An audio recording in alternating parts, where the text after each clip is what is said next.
On a une période quand même assez angoissante pour nous tous.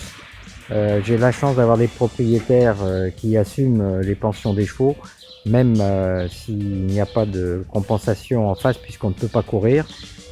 Comme il faut savoir quand même qu'on ne peut pas faire beaucoup d'économies puisque nous on a gardé tous nos salariés, il n'y a pas de chômage partiel, on est prêt à courir donc on a maintenu notre activité tout à fait normale.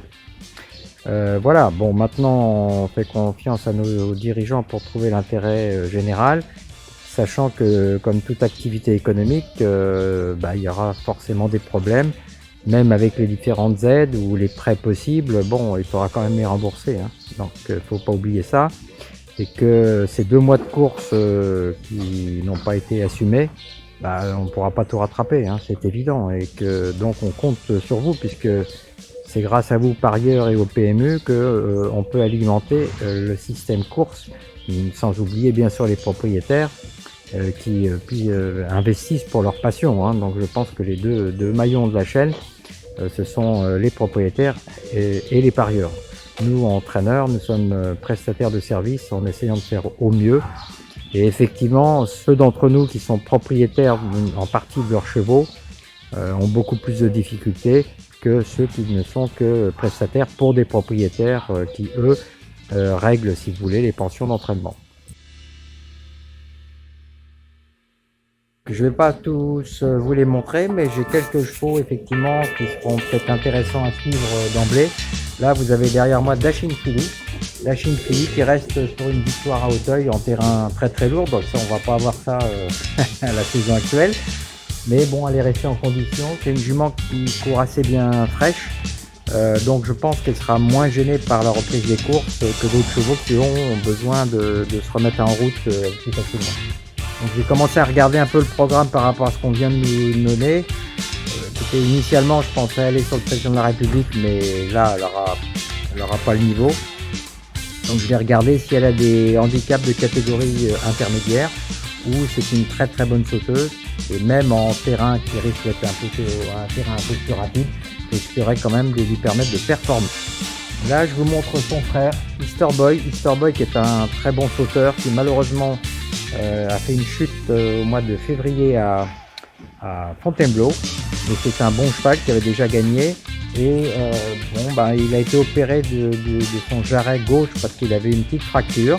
Et là, ça fait 2 mois qu'il est en convalescence. Mais on l'a gardé ici à Maison Lafitte parce que comme ça, il s'occupe et il voit les autres. Il va bientôt pouvoir ressortir, il y retournera au Hara. Et c'est un cheval qu'on retrouvera, j'espère, pour le 2e semestre de l'année 2020. Là, c'est Chayandi, 9 ans.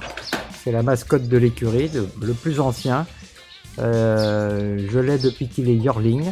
Ça, c'est un super cheval qui a couru, je crois, plus de 112 fois et qui a gagné aussi bien en plaque qu'en obstacle. Là où il est au soleil, vous voyez, il somnole. Hein, ça va être bientôt l'heure du déjeuner, donc là, ils vont se réveiller. Donc lui, il vient de gagner en plat. C'est un cheval qui habituellement a quand même besoin de courir rapproché parce que le matin à l'entraînement, vous voyez, il dort. Donc le mettre en souffle sans courir est un peu compliqué avec lui. Il a gagné son handicap en plat, ça va être un petit peu plus dur, maintenant il est en 28 de valeur, mais comme il est éclectique, je vais peut-être le remettre en haie, d'autant qu'en obstacle, vraiment là il aime pas le terrain lourd, donc peut-être qu'il pourrait nous refaire plaisir. Il avait gagné à Auteuil déjà 2 fois, donc on va voir ce qu'on peut faire avec lui. Là on a Davanti Sanguido.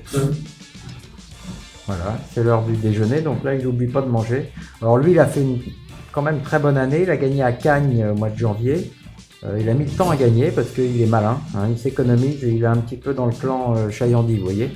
Donc lui c'est un petit peu plus compliqué, mais il saute bien. Donc on va essayer de retrouver des courses pour lui, bien sûr, dès la rentrée.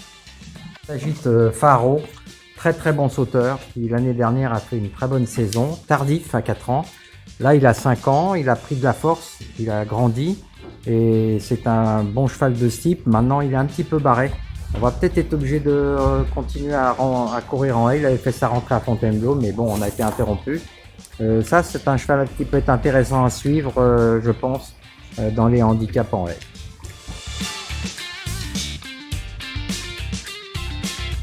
Voilà, là, c'est Éclair Étincelle. Là, il est bien calme le matin.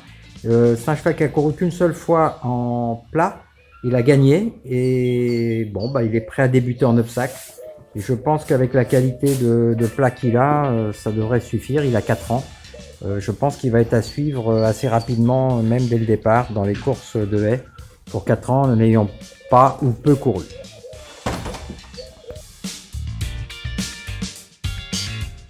C'est un cheval qui a 3 ans, qui s'appelle Thunderdome, que j'ai acheté à réclamer avec des amis l'année dernière à l'automne.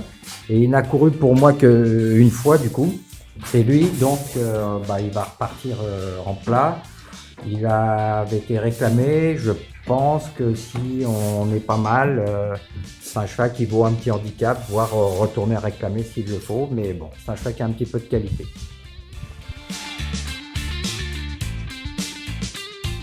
C'est un 2 ans qui s'appelle Kitten Star, qui appartient à un de mes amis qui court sous le nom de l'écurie de la Jeunesse. Tout bébé, il n'a pas encore 2 ans, donc de toute façon lui il n'est pas prêt à courir tout de suite, hein, même physiquement. Mais c'est un cheval que je trouve assez intéressant au niveau de l'entraînement. Il s'appelle donc Kitten Star. Voilà, on le pèse, hein, tous les jeudis on pèse tous nos chevaux. Et comme ça nous permet de regarder les écarts de poids d'une semaine sur l'autre et d'ajuster le travail. Et également on les pèse bien sûr le matin de la course et le soir en rentrant et les 2 jours qui suivent. Et lui, donc il va aller au marcheur pendant 20-25 minutes. Et après il rentrera dans son box, c'est l'heure du déjeuner. En complément du tour de cours, vous avez une vue du haut de mon écurie sur le rond à dents. Alors le rond à dents, c'est le rond où effectivement on dresse les chevaux d'obstacles. C'est un rond absolument superbe. Là j'essaie d'agrandir comme je peux. Voilà, donc vous voyez à la limite, si je voulais voir mes chevaux sauter de chez moi, je pourrais le faire. Non, je blague.